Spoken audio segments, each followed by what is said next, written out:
Hello friends, welcome to Couch Academy. और आज की इस क्लास में हम लोग सीखेंगे कि किसी given pair of linear equations के कितने सॉल्यूशन होते हैं और हम k की वैल्यू कैसे फाइंड आउट करते हैं। जैसे आपके बुक में दिया रहता है क्वेश्चंस कि find the value of k for which the given pair of linear equations has infinitely many solutions या नो सॉल्यूशन या एग्जैक्टली वन सॉल्यूशन। तो ऐसे क्वेश्चंस में हम लोग k की वैल्यू कैसे फाइंड आउट करते हैं, ठीक है ना। तो चलिए क्लास स्टार्ट करते हैं। और क्लास स्टार्ट करने से पहले मैं एक बात बोलूंगा कि जिन लोगों ने चैनल को सब्सक्राइब नहीं किया है वो चैनल को सब्सक्राइब कर लें, और अगर आपको वीडियोज पसंद आते हैं तो आप उसको लाइक जरूर करें, ठीक है ना। तो चलिए स्टार्ट करते हैं। मान लो एक इक्वेशन है L1 इज इक्वल टू क्या हमारा A1x plus B1y plus C1 is equal to 0, ठीक है ना। L2 क्या हमारा A2x plus B2y plus C2 is equal to 0, ठीक। ये हमारा दो पेयर ऑफ लीनियर इक्वेशन है। अब इसके हमें फाइंड आउट करना है कि एग्जैक्टली वन सॉल्यूशन कब होंगे, इनफाइनाइटली मेनी सॉल्यूशंस कब होंगे और नो सॉल्यूशन कब होंगे, ठीक है ना। तो देखो यहां पे मैं लिखता हूं कि एग्जैक्टली वन सॉल्यूशन की कंडीशन क्या होगी, एग्जैक्टली वन सॉल्यूशन, ठीक। फिर क्या होगा हमारा इनफाइनाइट नंबर ऑफ सॉल्यूशन,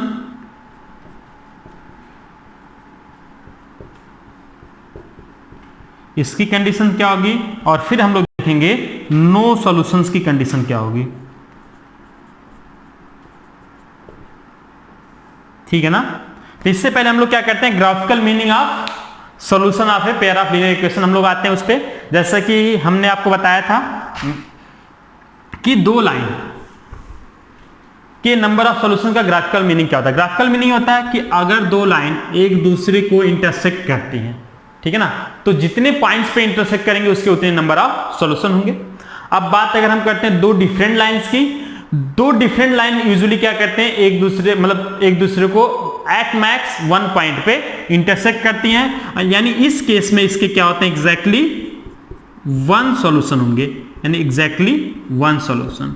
अब इनफाइनाइटली मेनी सॉल्यूशन कब होगा, इनफाइनाइट मेनी सॉल्यूशन का मतलब क्या होता है कि मान लो एक लाइन ये हमारी L1 है, ठीक है ना, इस पे जो पॉइंट्स हो सारे के सारे पॉइंट्स किसी दूसरे पॉइंट L2 पे भी लाई करें। ऐसा पॉसिबल कब होगा, ऐसा पॉसिबल तभी होगा जब दोनों लाइंस क्या करती है, एक दूसरे को ओवरलैप करती हैं, ठीक है ना, ओवरलैप करती हैं। ओवरलैप का मतलब यही L1 है हमारा और यही क्या हमारा L2 है, यानी जब L1 और L2 क्या होंगे, सेम लाइन को रिप्रेजेंट करेंगे।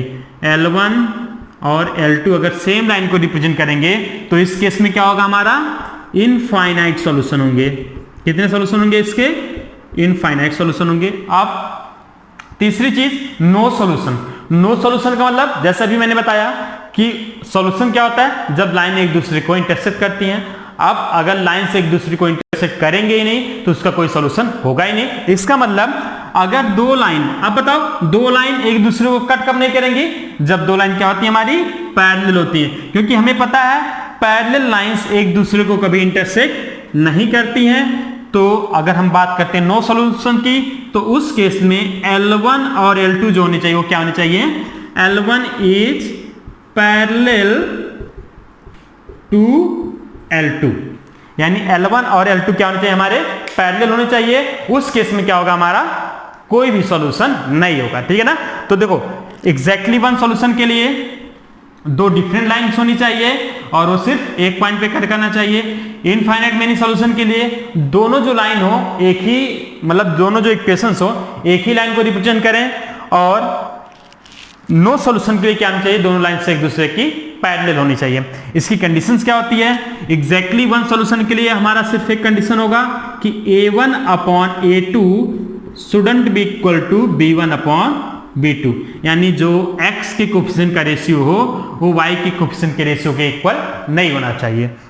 और जब बात करते हैं इनफाइनाइट मेनी सॉल्यूशन की, तो क्या होना चाहिए, हमारा A1 upon A2 is equal to B1 upon B2 is equal to C1 upon C2। इस केस में जो दोनों लाइंस हैं वो क्या करेंगी, एक ही लाइन को रिप्रेजेंट करेंगे, यानी जो दोनों इक्वेशंस हैं वो एक ही लाइन को रिप्रेजेंट करेंगी। और थर्ड आता है नो सॉल्यूशन। नो सॉल्यूशन में क्या होना चाहिए, लाइंस पैरेलल होनी चाहिए। पैरेलल होने का मतलब a1 upon a2 is equal to b1 upon b2 is not equal to c1 upon c2। देखो c1 अपॉन c2 के इक्वल क्यों नहीं होगा, क्योंकि देखो इस केस में जो दो इक्वेशन है जब एक ही लाइन को रिप्रेजेंट कर रही है तब भी क्या एक दूसरे के पैरेलल है, क्योंकि कोई भी लाइन अपने खुद के पैरेलल तो होती है, लेकिन ये लाइंस अगर पैरेलल हैं तो सेम लाइन को रिप्रेजेंट नहीं करना चाहिए। सेम लाइन को रिप्रेजेंट ना करने का कंडीशन क्या होगा कि c1 अपॉन c2 जो है वो a1 upon e2 is equal to b1 upon b2 के इक्वल ना हो, ठीक है ना। मतलब a1 upon a2 is equal to b1 upon b2 is not equal to c1 upon c2। समझ में आ गया। तो एग्जैक्टली वन सॉल्यूशन की कंडीशन पहला हमारा a1 upon a2 is not equal to b1 upon b2। Infinite many solution का a1 upon a2 is equal to b1 upon b2 is equal to c1 upon c2। और जब पूछे no solution तो a1 upon a2 is equal to b1 upon b2 is not equal to c1 upon c2, जहां पे a1 a2 क्या है, coefficient of x in equation 1 and equation 2, b1 b2 क्या है, coefficient of y in equation 1 and equation 2, और c1 c2 क्या है, similarly coefficient या कांस्टेंट टर्म बोल दो या कोफिशिएंट ऑफ कांस्टेंट टर्म, दोनों सेम चीज है, यानी constant term of equation 1 and equation 2, ठीक है ना। तो इसका एक एग्जांपल लेता हूं मैं, फिर मैं आपको बताता हूं कि कैसे प्रॉब्लम्स को सॉल्व किया जाता है। तो इसको मैं रब करता हूं। अब देखो प्रॉब्लम में है, एक क्वेश्चन में लिखता हूं और आपको उसके दो पार्ट्स है, ठीक है ना, दो पार्ट्स में उसको सॉल्व करना। पहला है, देखो इक्वेशन जो दिया है वो दिया है हमारा kx plus 3y minus k minus 3 is equal to 0। दूसरा इक्वेशन है 12x plus ky minus k is equal to 0, ठीक है ना।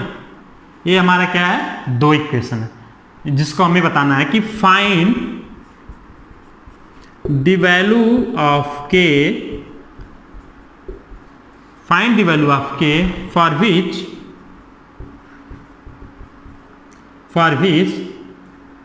the above pair of equation पहला has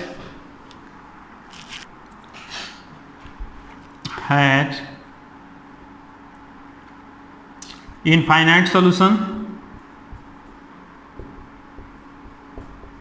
सेकेंड नो सॉल्यूशन, यानी k के किस वैल्यू के लिए इस इक्वेशंस के पहला इनफाइनाइट मेनी सॉल्यूशन होंगे, दूसरा नो सॉल्यूशन होगा। तो हम क्या करते हैं, सबसे पहले जब इस टाइप के इक्वेशन गिवन होंगे तो सबसे पहले दोनों इक्वेशन से हम लोग क्या करेंगे, a1 a2 b1 b2 और c1 c2 की वैल्यू निकालेंगे। तो देखो a1 क्या होता है हमारा, coefficient of x in first solution. तो देखो यहां से अगर मैं कंपेयर करूंगा तो a1 की वैल्यू क्या आ जाएगी हमारी, k आ जाएगी। इसी तरीके से a2 की वैल्यू क्या आ जाएगी, देखो यहां से 12 आ जाएगी। b1 की वैल्यू क्या आएगी, 3 आ जाएगी। और b2 की वैल्यू क्या आ जाएगी, k आ जाएगी। c1 की वैल्यू माइनस k माइनस 3 आएगा और c2 की वैल्यू क्या आ जाएगा, माइनस k। देखो क्योंकि यहाँ पे प्लस था इसलिए हमने c1 c2 लिखा था, तो हमें यहाँ पे प्लस होना चाहिए। तो प्लस होने का मतलब यहाँ पे जो भी साइन हो उसी साइन के साथ हम c1 और c2 की वैल्यू लिख देंगे, ठीक है ना। अगर यहाँ पे मान लो पॉजिटिव होता है, यहाँ पे नेगेटिव, तो यहाँ पे हम लोग प्लस लेते और यहाँ पे माइनस लेते, ठीक है ना। अगर आप दोनों जगह प्लस ले लोगे तो आपका सॉल्यूशन गलत आएगा, इसीलिए यहाँ पे जो कांस्टेंट टर्म का जो भी साइन हो आप c1 c2 को एज इट इज लिख दो। अब क्या होता है, पहला इनफाइनाइट मेनी सॉल्यूशन के लिए, मेनी सॉल्यूशन के लिए क्या होता है हमारा, a1 upon a2 is equal to b1 upon b2 is equal to c1 upon c2 होता है। तो आपको क्या करना है, a1 a2 b1 b2 और c1 और c2 की वैल्यू पुट कर दो। तो a1 अपॉन a2 क्या होगा हमारा, ये हो जाएगा हमारा k upon 12 is equal to b1 upon b2 क्या होगा हमारा 3 upon k is equal to c1 upon c2 क्या होगा। अब देखो जब c1 अपॉन c2 करोगे ए भी माइनस ए भी minus, minus minus cancel out जाएगा, यानी क्या होगा k माइनस 3 अपॉन k। अब देखो अब क्या करना है, हमें दो इक्वेशन को एक साथ सॉल्व करो, यानी पहले इन दोनों को सॉल्व करो फिर आप इन दोनों को सॉल्व करो, ठीक है ना।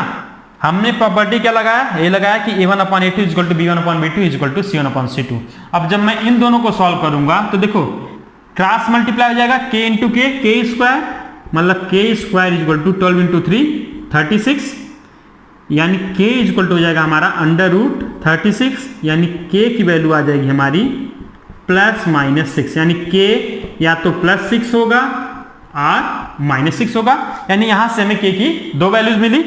अब अगर मैं इन दोनों इक्वेशन को सॉल्व करता हूं तो अगेन क्रॉस मल्टीप्लाई करो, तो 3 को k से और k को k-3 से। आप k को k से काट सकते हो, कंडीशन क्या होनी चाहिए, k 0 नहीं होगा। अगर k 0 नहीं होगा तो इसको काट देना, अदरवाइज क्या करो, क्रॉस मल्टीप्लाई कर दो। क्रॉस मल्टीप्लाई का मतलब k इंटू 3, हमारा 3k हो जाएगा, इज इक्वल टू इसको इधर मल्टीप्लाई करो, यानी k इंटू k-3। इसको इधर लेते आओ तो 3k minus k into k-3 is equal to 0। देखो दोनों इक्वेशन से k कॉमन हो जाएगा, k कॉमन हो गया, क्या हुआ 3 माइनस, अब देखो ये माइनस है, मल्टीप्लाई करो तो ये माइनस के हो जाएगा और माइनस माइनस +3 हो जाएगा इज इक्वल टू 0। अब देखो 3 + 3 6, यानी 6 माइनस के, यानी k इंटू 6 माइनस के इज इक्वल टू 0। अब देखो ये 0 तभी होगा या तो k इज इक्वल टू 0 या तो दिस इज इक्वल टू 0। तो इसके लिए क्या आ जाएगा, k इज इक्वल टू 0 और 6 माइनस के इज इक्वल टू 0, यानी यहां से आ जाएगा k इज इक्वल टू 6। तो दो सोल्यूशन आए। हमारा क्या आया, पहला जब हमने किया कि इन दोनों को सॉल्व किया तो k की वैल्यू 6 आई या तो -6 आई, जब इन दोनों को सॉल्व किया तो k की वैल्यू 0 और 6 आई। अब देखो हमें क्या है, तीनों इक्वेशन एक साथ, मतलब k/12 is equal to 3/k is equal to k-3/k, ये एक साथ सेटिस्फाई होना चाहिए। अब अगर मैं k इज इक्वल टू -6 लेता हूं तो ये दोनों इक्वेशन सेटिस्फाई तो करेगा, लेकिन इसके इक्वल नहीं होगा। इस तरीके से अगर k इज इक्वल टू 0 लूंगा तो ये दोनों तो इक्वल आ जाएंगे, लेकिन ये इसके इक्वल नहीं आएगा। तो अगर k इज इक्वल टू 6 लूंगा तो इसको भी सेटिस्फाई करेगा, मतलब ये दोनों भी इक्वल होंगे और ये दोनों भी इक्वल होंगे, या मैं इसको और इसको लूंगा वो भी इक्वल होगा, ठीक है ना। तो k इज इक्वल टू 6 जो होगा हमारा आंसर होगा। यानी इस टाइप के क्वेश्चन में आपको क्या करना है, जब आप दो इक्वेशन को इक्विवेलेंट करके सॉल्व करते हैं, यानी इसको और इसको सॉल्व किए, तो आपको क्या करना है, जो दोनों में कॉमन आंसर आए, जैसे यहाँ पे k की value k is equal to 6, k is equal to 6 दोनों में कॉमन है, वही क्या होता है हमारा आंसर हो जाता है। तो इसका आंसर क्या हो जाएगा, k इज इक्वल टू 6, यानी for k is equal to 6 इस इक्वेशन के कितने सॉल्यूशन होंगे, इनफाइनाइट मेनी सॉल्यूशंस हो जाएंगे, ठीक है ना। अब बात करता है, अगर पहला आ गया ना इनफाइनाइट मेनी सॉल्यूशन के लिए k की वैल्यू क्या आनी चाहिए 6। अब अगर ये चीज बोलता नो सॉल्यूशन के लिए कंडीशन क्या थी, a1/a2 is equal to b1/b2 is not equal to c1/c2। मतलब अब मैं सेकंड सॉल्व कर रहा हूं, देखो यहां पे सेकंड लिख दिया। अब क्या करना है, इसके इक्वल नहीं होना चाहिए, इसके इक्वल नहीं होना चाहिए, यानी ये दोनों इक्वल है। ये दोनों इक्वल कब होंगे, जब k की वैल्यू या तो 6 होगी या तो -6 होगी। ये दोनों इक्वल, अब देखो अब मैंने क्या किया, दोनों इक्वल नहीं होनी चाहिए, यानी यहां पे ऐसे लग जाएगा, नॉट इक्वल का साइन लग जाएगा, नॉट इक्वल का साइन। यानी देखो अगर k इज इक्वल टू 6 हो, k इज इक्वल टू 6 नहीं होगा या k इज इक्वल टू 0 नहीं होगा, तब इक्वल नहीं होंगे। तो देखो k इज इक्वल टू 6 पे तो सेटिस्फाई कर रहा है, k इज इक्वल टू 6 यहाँ पे नहीं होना चाहिए, यानी k की वैल्यू क्या होगा, k की वैल्यू 6 को छोड़ के कुछ भी होगा, तो क्या होगा हमारा 6 को छोड़ के कुछ भी होने का मतलब कोई चांस ही नहीं, क्योंकि देखो ये तभी इक्वल होंगे जब k इज इक्वल टू -6 होगा, ठीक है ना। Although k is equal to 6 पे भी इक्वल थे, लेकिन यहाँ पे बोल रहा है k can not be equal to 6, यानी जब k इज इक्वल टू -6 होगा तो इस इक्वेशन का कोई सॉल्यूशन नहीं होगा, और जब k इज इक्वल टू 6 होगा तो इस इक्वेशन के कितने सॉल्यूशन होंगे, इनफाइनाइटली मेनी सॉल्यूशंस होंगे। समझ में आया। तो आज की क्लास मेरे ख्याल से आपको समझ में आई होगी, जिसमें हम लोग सीखे कि किसी भी गिवन पेयर ऑफ इक्वेशंस के infinite number of solution, exactly one solution या नो सॉल्यूशन कब होते हैं और उसको कैसे हम लोग सॉल्व करते हैं, ठीक है ना। चलो तब तक आप आज की क्लास हम लोग यहीं पे ओवर करते हैं। अगर आपको वीडियो पसंद आया हो तो आप उसको लाइक करें, और अगर आपने चैनल को सब्सक्राइब नहीं किया है तो चैनल को सब्सक्राइब करें।